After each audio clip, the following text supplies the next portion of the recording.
ஜம்புத்தீவு பிரகடனம் 145 நாட்கள் இடைவிடாது நடந்த இந்திய சுதந்திர போரின் முக்கிய நிகழ்வு ஜம்புத்தீவு பிரகடனமாகும்.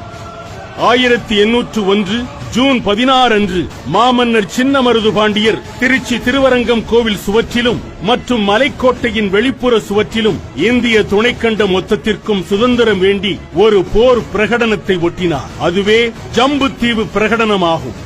இந்திய சுதந்திர போராட்டத்தில் ஆங்கிலேயருக்கு எதிராக வெளியிடப்பட்ட முதல் போர் பிரகடனம் ஜம்புத்தீவு பிரகடனமாகும். ஆயுதங்களை தாண்டி எழுத்தின் மூலமும் வெள்ளையனை எதிர்க்க முடியும் என்று நிரூபித்தவர்கள் மாமன்னர்கள் மருது பாண்டியர்கள்.